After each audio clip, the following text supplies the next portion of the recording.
कौन ब्रह्मा का पिता है, कौन विष्णु की माँ, शंकर का दादा कौन है, हमको दे बता। यह जानने के लिए कृपया सुनिए जगत गुरु तत्वदर्शी संत रामपाल जी महाराज के अमृत वचन सभी धार्मिक पुस्तकों के आधार पर। सत कबीर की दया, अत आदरणीय गरीबदास साहिब जी की अमृतवाणी मंगलाचरण। गरीब नमो नमो सत पुरुष को नमस्कार, गुरु की नहीं सुर नर मनजन साधुआ संतो सर्वस दे नहीं। सतगुरु साहेब संत सब दंडो तुम प्रणाम, आगे पीछे मध्य हुए तिनको जहाँ कुर्बान। नराकार निर्विषम काल जाल व बंधनम, निर्लेपम निज निर्गुणम अकल अनुबेषुंडनम। सोहम सुरति समाप्तम सकल समाना निर्तल, उज्ज्वल हिरंबर हर दमम बे परवा अथा है। वार पार नहीं मध्यतम, अनाहद मंत्र सुखसलाद मंत्र, अजोख मंत्र बेसुन मंत्र, निर्वाण मंत्र थीर है। आदि मंत्र युगादि मंत्र, अजल अभंगी मंत्र, सदा सत्संगी मंत्र, लौलीन मंत्र गैर गंभीर है। सोहम सुभान मंत्र, अगम अनुराग मंत्र, निर्भय अडोल मंत्र, निर्गुण निर्बंध मंत्र, निश्चल मंत्र नेक है। गैबी गुलजार मंत्र, निर्भय निराधार मंत्र, सुमरत सुकृत मंत्र, अगमी अबंच मंत्र, अदली मंत्र अलेख है। फजलम फराक मंत्र, बिन रसना गुणलाप मंत्र, झिलमिल जहूर मंत्र, सर्वंग भरपूर मंत्र, सैलान मंत्र सार है। निरंकार गर्क मंत्र, तेज पुंज परख मंत्र, अदली अबंध मंत्र, अजप्पा निरसंद मंत्र, अविगत अनहद मंत्र, दिल में दीदार है। वाणी विनोद मंत्र, आनंद असोद मंत्र, कुर्सी करार मंत्र, अनबय उचार मंत्र, उज्ज्वल मंत्र अलेख है। साहिब सतराम मंत्र, साई निकाम मंत्र, पारक प्रकाश मंत्र, हीरंबर पुलास मंत्र, मौले मलार मंत्र, पलक बीच खलक है। उस साहिब से डर वो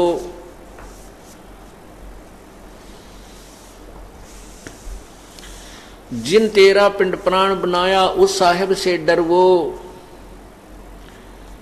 और अजप्पा जाप जपो मन बोरे, जम किंकड़ से लड़वो।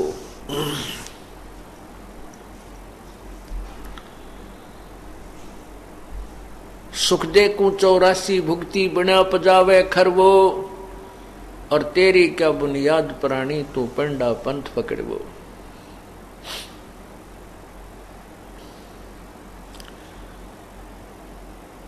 परमपिता परमात्मा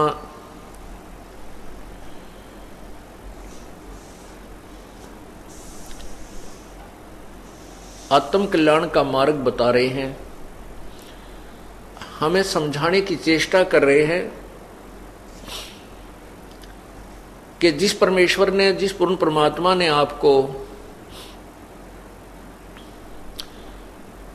ये सुंदर शरीर दिया, उस परमात्मा से डर, और उस परमात्मा से डर के परमात्मा की भक्ति करो।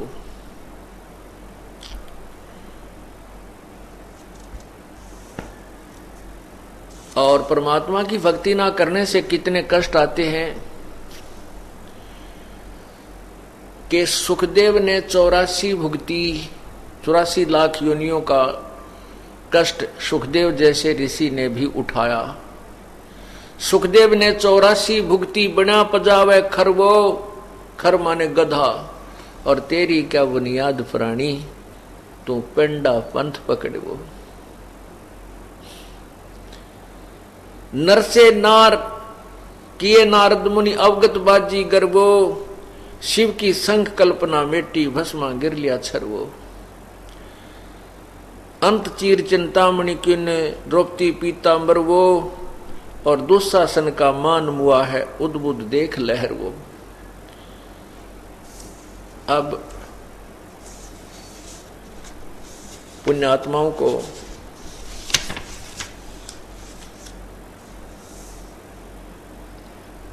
सत्संग में आने से ज्ञान होता है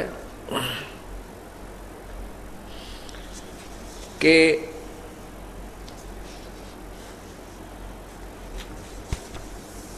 कौन से कर्म हमने करने चाहिए और कौन से ना करने चाहिए।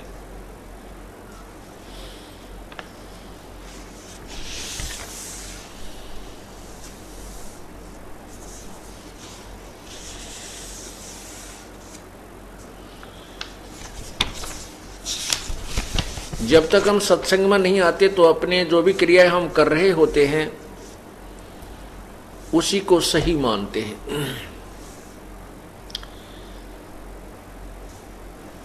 अब ये तत्व ज्ञान का विद्यालय है और आपको इस विद्यालय में प्रवेश प्राप्त हो चुका है। इसको अब अच्छी तरह समझना है, ग्रहण करना है। ये तत्व ज्ञान जिसमें आप ग्रहण कर लोगे, आपके हृदय में समा जाएगा, फिर आप भक्त बनोगे, फिर आप सच्चे श्रद्धालु बन जाओगे, फिर आप किसी के डिगाए नहीं डिग सकते। इस दास की ये मेहनत रंग लाई है कि आपको रह रह कर ये ज्ञान ऐसे समझा दिया कि छोटे छोटे बच्चों के भी उंगलियों पर गीता और वेदों के श्लोक, उनके नंबर याद हैं। और जिसका परिणाम ये हुआ कि इतनी भयंकर आपत्ति इस काल भगवान ने हमारे ऊपर डाली थी, लेकिन वो परमात्मा की सच्ची आत्मा, प्यारी आत्मा टस से मस नहीं हुई, क्योंकि ये तत्व ज्ञान से परिचित थे और यहाँ की सच्चाई से भी परिचित थे।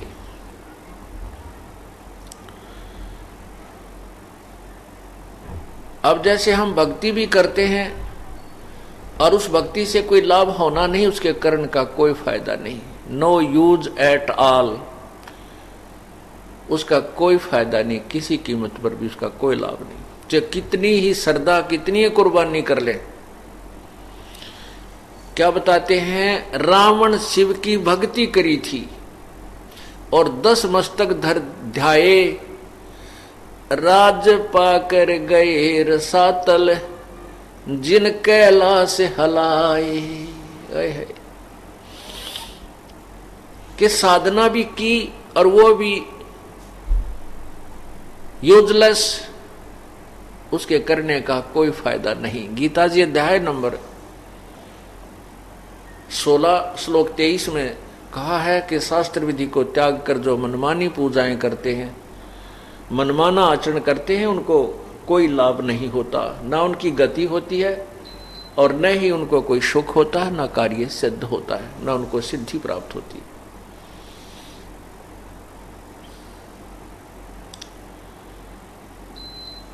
फिर गीता अध्याय नंबर 7 के और श्लोक 12 से 15 में तीनों गुणों, रजगुण ब्रह्मा, सतगुण विष्णु, तमगुण शिव जी की भक्ति को व्यर्थ बताया है। इसी का परिणाम स्वरूप रावण ने अपने नीम हकीम गुरु से ज्ञान हुआ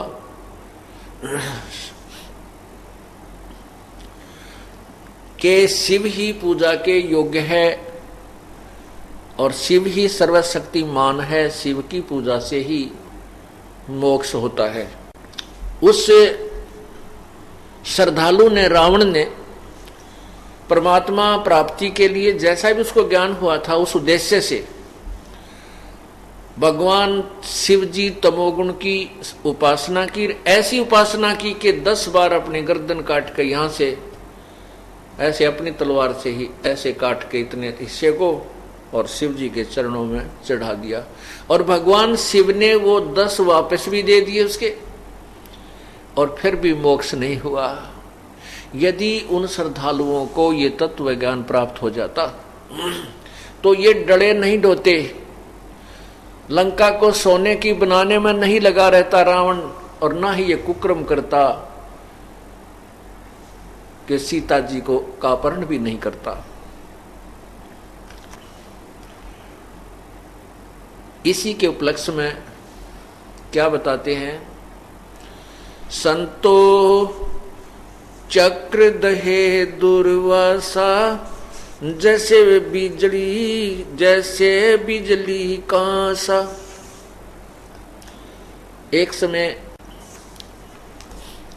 समय राजा अम्बरीश जी, सतयुग में राजा अम्बरीश साधना किया करते थे।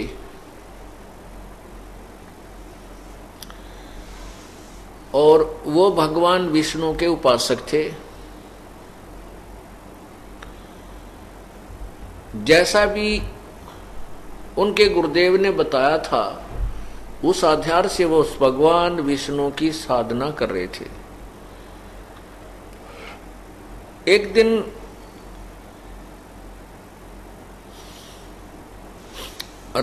ये राजा अम्बरीश गृहस्थी थे, बाल बच्चेदार थे, और दुर्वासा ऋषि जो थे वो बाल ब्रह्मचारी थे, और घर त्याग करके जंगल में इधर उधर भ्रमण किया करते थे। बहुत ज्यादा घोर तपस्या करके उसने सिद्धियां प्राप्त कर रखी थी। तो दुर्वासा जी ने अपनी साधना को सर्वोत्तम मान रखा था, जिस कारण से वो अन्य को वही साधना करने के लिए प्रेरित करता था। नहीं मानते थे तो उनको सजा देता था। एक दिन राजा अम्बरीश अपनी साधना कर रहा था, और उस दिन एकादशी का व्रत था। राजा अम्बरीश व्रत नहीं रखता था, अपने अंजल के ऊपर संयम रखता था। वो क्या करता था, जैसे प्रथमा को अगर उसने 10 रोटी खानी है, जो प्रथम तिथि होती है जब महीना स्टार्ट होता है, उस दिन यदि वो एक दिन में 11 रोटी खाता है या 10 खाता है, तो द्वितीय को वो 9 खाता था, तृतीया को वो 8 खाता था। ऐसे एक रोटी कम करता करता, और एकादशी के दिन वो कुछ नहीं खाता था। अब वो व्रत वैसे तो भक्ति मार्ग में ऐसा नहीं है, लेकिन उसने अपनी सूझबूझ से, जैसे गुरुजी ने बताया, वो कर रहा था, और साथ में विष्णु जी की साधना भी करता था। एक दिन दुर्वासा जी राजा अम्बरीश के दरबार में पहुंच गए, और उस दिन एकादशी वाला दिन था, और राजा ने उस दिन आहार नहीं करना था। दुर्वासा जी वहां पहुंचे तो राजा ने दुर्वासा जी के लिए भोजन की प्रार्थना की कि आहार, आपका भोजन तैयार है। दुर्वासा जी ने कहा, मैं खाना खा के आता हूं ना, वो स्नान करके आता हूं, बाद में भोग लगाऊंगा, बाद में आहार करूंगा। उनको स्नान करने में, गंगा दरिया पर गए, स्नान करने में देरी लगी, और उधर से जो उनके गुरुजी थे अम्बरीश जी के, उन्होंने कहा कि एकादशी का जो समय है, तिथि है, वो उसका समय समाप्त होने वाला है, दोपहर का बाद हो गया है, आप अपना कुछ जलपान कर लीजिए। या जलपान का उस दिन था कि वो केवल आचमन करता था, जल का जल ग्रहण करता था, उसी को आहार मानता था, कुछ ऐसा पौराणिक कथा है। तो उसने अपना वो आहार कर लिया उस गुरुदेव के कहने से। उधर से दुर्वासा जी आए तो उसने पूछा कि आहार करने लगे दुर्वासा जी, तो राजा ऋषि से कहा कि आप भी, अम्बरीश से कहा कि आप भी ग्रहण कीजिए। तो अम्बरीश ने कहा कि मैंने तो अपना जो आहार था वो करना था, कर चुका हूं। इस बात पर दुर्वासा नाराज हो गया कि तूने मेरा अपमान कर दिया, और मेरे से पहले खाना कैसे खा लिया तूने, एक संत के से पहले खाना कैसे खा लिया। नाराज हो गया। राजा अम्बरीश ने क्षमा याचना की, और फिर दुर्वासा जी शांत हुए और कहने लगे कि तू जो साधना कर रहा है ये गलत है। तो निर्गुण निराकार परमात्मा की निर्गुण साधना करिए, सरगुण साधना ठीक नहीं तेरी। उपवास उपवास रखता है, ये करता है, जबकि वो उपवास आदि नहीं रखता था, केवल अपना संयम कर ध्यान लगाता था, भक्ति करता था। तो राजा अम्बरीश ने कहा ठीक है ऋषिवर, जैसो जो आप किया गया। वो नहीं चाहते कि दुर्वासा नाराज हो, और नाराज होकर के ये श्राप दे देता है। अब अम्बरीश ने के क्या पता था, ये फिर बिजली आ गिरेगी। अगली एकादशी को फिर आएगा दुर्वासा, नेक्स्ट एकादशी को फिर आ गया, और वही सतिथि फिर होगी। दुर्वासा जी नाराज होकर के कहने लगा कि तूने मेरी आज्ञा का पालन नहीं किया, तो फिर ये सरगुण साधनाएं कर रहा है, निर्गुण क्यों नहीं कर रहा। इसलिए क्रोधित होकर के अपनी सिद्धि से सुदर्शन चक्र का आह्वान किया।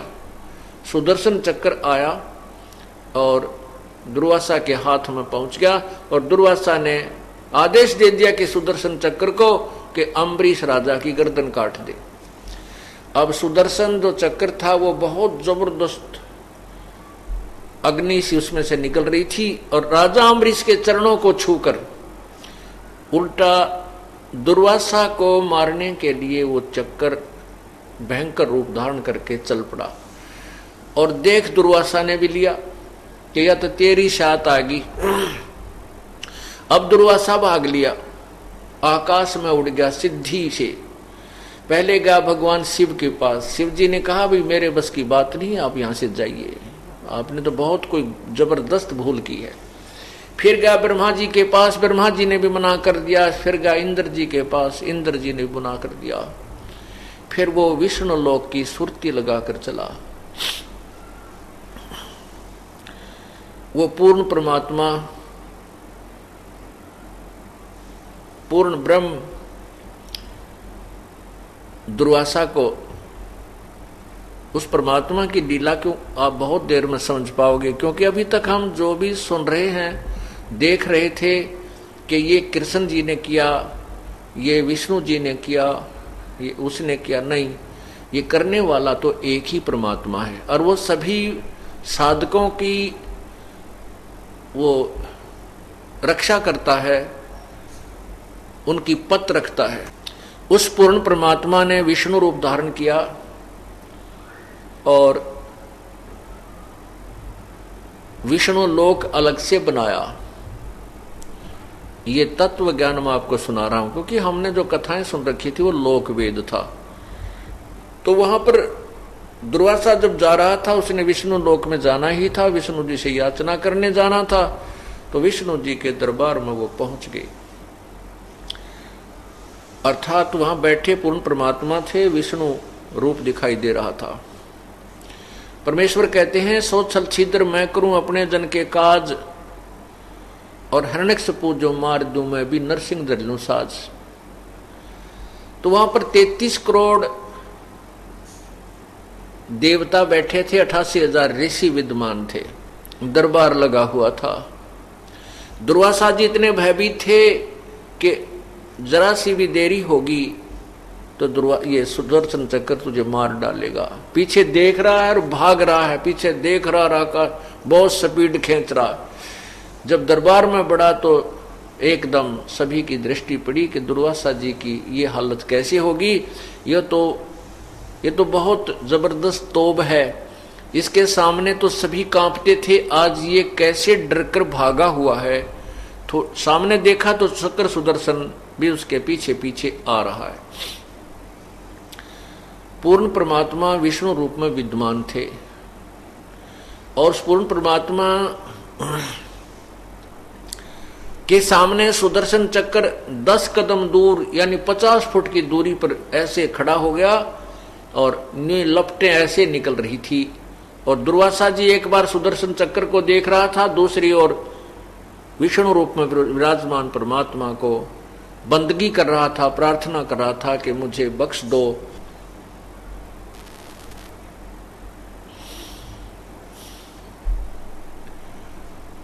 वो अम्बरीश, वो दुर्वासा ऋषि जिसने एक श्राप से 56 करोड़ यादों का नाश कर दिया था, और आज वो स्वयं अपनी जान बचाने के लिए गिड़गिड़ा रहा है। तब भगवान ने कहा, उस पूर्ण परमात्मा ने कहा कि ऋषि जी आपने क्या गुस्ताखी की है, सुदर्शन चक्र आपके ऊपर इतना उग्र रूप कैसे धारण कर रहा है, कैसे उग्र हुआ। तब दुर्वासा जी ने सारी कहानी बताई कि मैं राजा अम्बरीश के दरबार में गया था और मैंने उनको कहा था कि आप ये साधना ना कीजिए, ये साधना ठीक नहीं है, आप निराकार परमात्मा की निर्गुण साधना कीजिए। और मैंने उनके ऊपर सुदर्शन चक्र छोड़ दिया क्रोध में आके। तो भगवान ने कहा कि ऋषि जी तुम साधना नहीं कर रहे, आपने जो सिद्धियां प्राप्त की हैं इनके कारण तू मान बढ़ाई का भूखा है और भक्ति मार्ग में जोर जबरदस्ती नहीं चलती। आपने उस महान आत्मा को, उस पुण्य आत्मा को नहीं डराना धमकाना चाहिए था। ये ज्ञान का मार्ग है, आप अपना ज्ञान दीजिए, उसको अच्छा लगे तो स्वीकार करेगा, नहीं अच्छा लगता तो नहीं करता। आपने जो बदतमीजी की है उसका परिणाम तुझे भोगना पड़ा है। अम्बरीश बहुत ही अच्छे भक्त हैं, उनके हृदय में दया है, विनम्रता है, आधीनी है, और तेरे अंदर ना दया है ना आधीनी है और न ही तेरी भक्ति अम्बरीश जैसी है।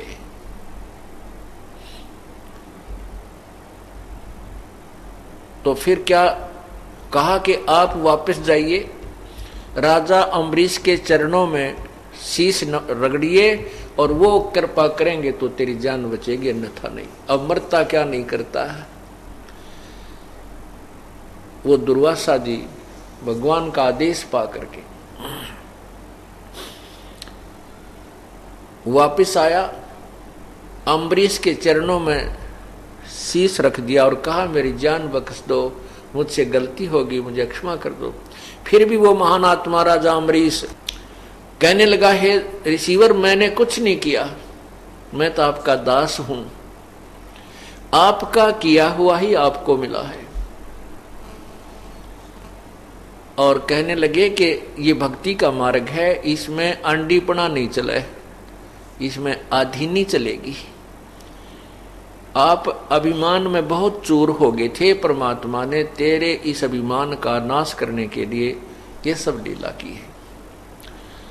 तो पुण्यात्माओं अब विचार करना, हम कहाँ ले जाना चाहते हैं इस पूरी कहानी को, अब आगे बताएंगे। पहले ये वाणी सुनाते हैं। संतो चक्र दहे दुर्वासा, जैसे बीजल कासा, अम्बरीक के द्वारे आए किया ज्ञान प्रकाशा, चक्र सुदर्शन चोट चलाई भई ऋषियन को त्रासा, तीन लोक में विचरत डोले मिटा न मन का सांसा, ऐसे ऋषि दिल बेदुन लागी जो जल दहा जीवासा, काल स्वरूप कलंदर देवा 56 कोट किए नासा, जादो वंश अंशनी राख्या जो जल बीच पतासा, अम्बरीक राजा राजधानी घोरे व्रत उपासा, जा पर चक्र चोट नहीं चाले पद में लिया निवासा, पूर्ण ब्रह्म कचैड़ी पहुंचे सुना दिग्विज रासा, मति के हीन दीन हो चालो तुम ऋषियन मान पियासा, 33 कोट जहां बैठे वहां 88 हास्या, अम्बरीश के द्वारे जाओ कर बंधन कर दासा, अंत कोट जुग ध्यान दर्श कर छह ऋतु 12 मासा, दास गरीब विष्णु न्यो भाख्या, दास गरीब परमेश्वरियों भाख्या, निध सुमरण कर श्वासा। अब क्या बताया है कि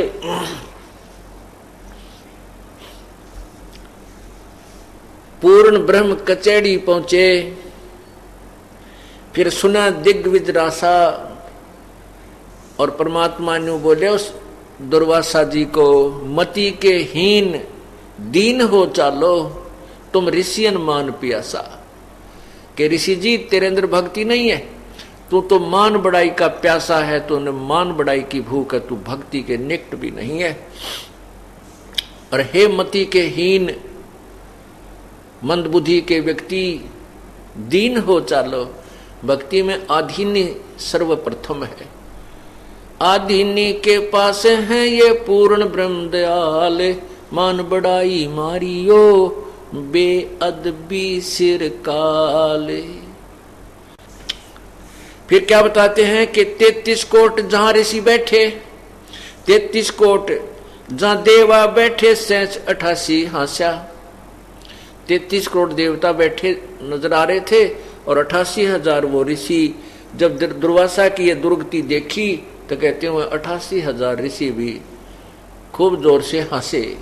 उसका जुलूस निकल रहा था राजा अम्बरीश के कारण दुर्वासा जी का। अम्बरीश के द्वारे जाओ कर बंधन कर दासा। राजा अम्बरीश के द्वारा जाके उसको हाथ जोड़कर आधीनी के से याचना कर, तब तेरी जान बख्शेगा। अंतकोट जुग ध्यान दर्श कर 6 ऋतु 12 मासा। कहते थे कितने युगांती तू साधना कर ले और कितने कठिन से कठिन भक्ति कर ले, लेकिन उस सत्य साधना के बिना तेरा छुटकारा नहीं। दास गरीब प्रभु यो भाख्या, ऐसे कहा निज सुमरण कर श्वासा, कि वो निज सुमरण यथार्थ भक्ति सत्य नाम का श्वासों के द्वारा सिमरण कर, जब तेरा कल्याण होगा। और नहीं तो कितने अनंत करोड़ युग तक तू भक्ति अन्य साधना करता रहे, तेरा मोक्ष नहीं है। अपने आत्मा अब यहां दुर्वासा जैसी तोब भी राजा अम्बरीश के दरबार में नतमस्तक हो गई। इससे सिद्ध है कि अम्बरीश राजा जो था वो विष्णु यहाँ के जो साधना है 3 लोक की, वो बहुत ही अच्छा साधक था। और फिर क्या होता है, अब तत्व ज्ञान इसका निर्णय करेगा। राजा अम्बरीश वो साधना करके सतयुग में, त्रेता युग में, उसमें फिर अपने स्वर्ग में गया, महास्वर्ग में गया, ब्रह्मलोक में गया, वहां सब साधना अपनी खत्म करके विष्णु लोक आदि में